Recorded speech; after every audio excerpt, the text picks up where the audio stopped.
Hey guys, welcome to Know. I'm Adam Kovic. And I'm Bruce Greene. Let's talk about some Halo 5. Oh, let's do that, Adam. It's like my birthday early. It's not even E3 yet. We already have tons of info about everyone's favorite robot man. He's not a robot man. I wish you guys would start calling him that. No, it's not nope, Chappie. Not even close to Chappie. Master Chef. Johnny 5. He's a cyborg. The universe is full of mysteries, but none of them are about Halo 5. You guys are all jerks. That's actually thanks to Game Informer's cover story, which reveals some early info about Halo 5's campaign and story, things that I'm very excited about, and no one else in this room could give a shit. If you're super sensitive about spoilers, you may want to stop watching just for... I'm sorry, actually, mute it. Thank you. Yeah, mute it. And then, so here's the spoilers. I'll do this thing, We right? see some pretty pictures. And I'll wave you back in, which probably will never be. Hey, guess what? Adam just muted the video. Well, no, he already He's the only one. I'll forget all that. but come on, this is stuff that'll be in the first 10 minutes of Halo 5, so that's all settled. Let's go in. Okay, you guys all good? Yeah. Right. Okay, now cool. settle in for Master Chief Theater.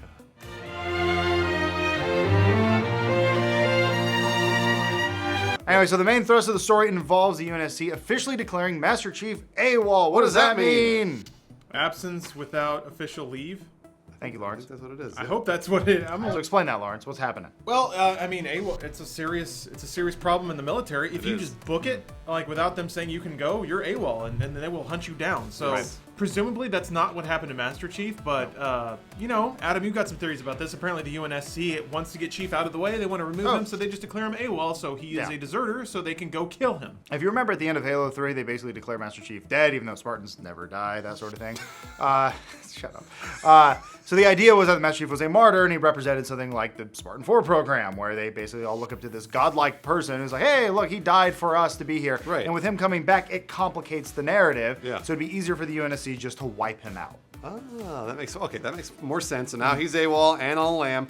Chief teams up actually with his old Spartan 2 buddies, Linda, Fred, and Kelly. They cast of I Love Lucy. You guys are jerks. These characters have actually been in Halo canon for a very long time, Yes, they and in have. fact were abducted with Chief as kids, which I didn't know. That's At really the age of interesting. 6 years old. Yeah, it's very Ender's Game if you want to go back and read the novel Nope. Fall of Reach. I may go back. Actually, Joel, if I would recommend any sort of sci-fi novel to you, it would be Fall of Reach. It's probably the best one There out you of go. all of it. Has the least to do with the video games. It's very, like I said, very Ender's Game, very early. It's just, it's every sci-fi trope in one book. So back to Fred and Ethel. Who knows what they've been up to while Chief is stomping around the galaxy, but hopefully Halo 5 will give us some insights about that. There's actually lots of information about that. There's Ghosts of Onyx. That was another novel you could read. First Strike happened before that. Oh my There's gosh. even a lot of stuff. Lawrence, There's tell us what happens to Chief and Pals. Massive Crimdon? Chief and Pals, tell us. Yeah. Okay. So they got to hunt down Chief and Pals, and that's hard to do because they are super sweet robot people. They're not robots. So they're actually called Blue Team, and Jameson Locke from Halo Nightfall is the one who's tasked with going and hunting them down. So he forms Fire Team Osiris to go and kill them. They are all Spartan 4s, and that actually includes Edward Buck, who was in ODST. He's now a Spartan 4, and he bears the likeness and voice of Nathan Fillion, everyone's favorite nerd crush.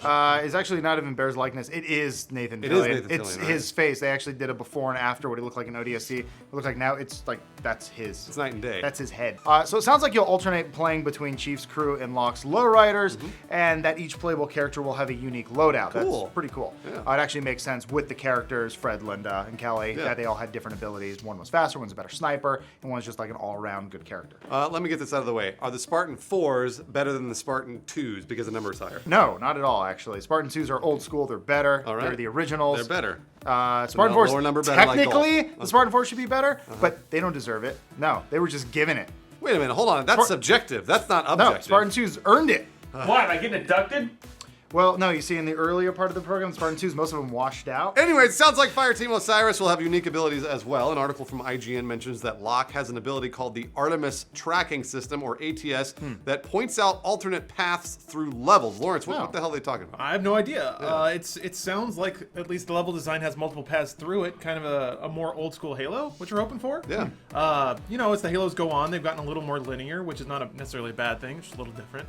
So if Locke has a specialized ability that actually shows you can go there, there, or there, that's pretty cool. It indicates that we're having some more openness to the levels, which is something to look forward to. Actually, one question I have for you, Lawrence. Did they talk about at all about if the other players are controlled by AI or other players? Do they swap in and out? Will they always be there? That's a good question. So they basically have those characters there as a neat kind of placeholder for co-op, but if you're not playing co-op, you can actually give them orders. So if you remember, like you brought this up, it's kind of like Republic Commando. You can order these AI-controlled dudes to go out and like hold down spots on the map, which is really cool because you can kind of do strategy with that. You can so say, cool. you go over there and get shot at while I get behind these guys so I can shoot them with my pistol.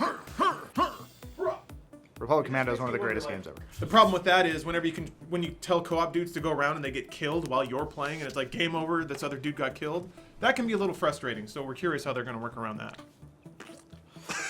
Moving on to multiplayer, we got some good news and some bad news. Mostly good, so we'll just get the bad news out of the way first. Here we go. Halo 5 will be the first Halo ever without local split screen. Damn it! That's my favorite part of Halo. I really doubt that. Does anyone use this anymore? I liked it. Regardless, I think 343 has the stats on who's actually using You're split right, screen. yeah, you're right. So they were like, yeah, most people just bring their monitor to their friend's house. Yeah. So anyway, according to Halo franchise development director Frank O'Connor, posting as Stickles on NeoGAF, that's been his name for a while, it's cute. He says, I quote, 60 frames per second had to take precedence, and that the entire simulation is built on that frame rate. Right, so that's a bummer to wave goodbye to playing with buddies on your couch, which I did, over and over and over. That was a lot of fun. But we have to believe that by the stats, there aren't that many people even using the feature anymore, like you just said.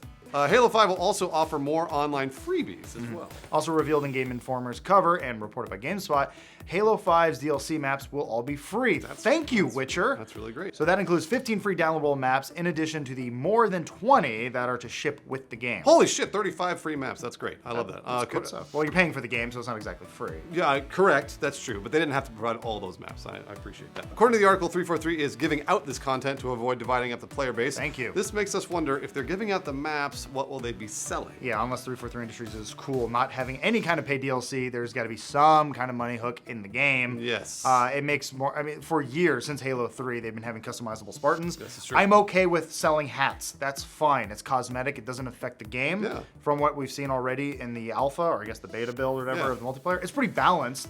So yeah, if someone wants to buy a helmet for $50 or whatever, go for it. I don't care. I'm totally fine with that. Lawrence, do you think might be like experience boosters and things like that? Yeah, like Adam was saying, I'm totally cool with them selling anything that doesn't really affect the gameplay. Maybe more like loadout slots or something like that. Sure. So maybe. Well, they're not even doing loadouts, so it doesn't matter. Like I said, In-game pets. No, they sure, dude. Master Chief has a dog. Yeah, puppy. They actually balance the multiplayer. I'm very excited. Master for it. Pup. You guys are jerks. Maybe it could be something like Call of Duty Elite tried their subscription model where you had access to like crazy stats, but Bungie.net already offered most of that Sure. for free. Like I said, maps for free, cosmetics. Meowster Chief. And finally, hey, Joel, scroll the prompter. And finally, we have good reason to expect Halo 5 will actually work when it comes out, as opposed to the Master Chief Collection. 343 Industries has been consistently apologetic regarding the launch of the Master Chief Collection. Apparently, they've learned a permanent lesson, as I would hope they would. As 343 says, they will never launch another Halo game without a beta first. Which they already put out. Also, something to keep in mind there: 343 was not the only studio who worked on that game. It was like 4 or 5 other studios. So that's what happens when there's way too many cooks in the kitchen, and you try to rush a game out like that. Yeah, that's true. But to 343's credit, they are apologizing for it. And Halo 5, like we've already played, is very stable. Crossing our fingers. So, from what we played, almost a year ago. Yeah, put it all together, and we already know a shitload about Halo 5, and it's not even E3 yet. Lawrence, you love E3, right? Oh yeah, Oh, man, I'm so excited. I'm really excited. Oh, they need to make an Oculus Rift Halo game where all you do is just float around space and do nothing.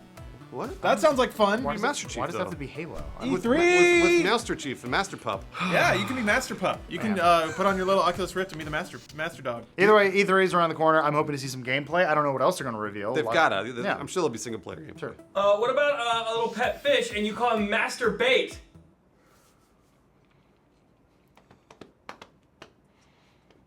I'll see myself out.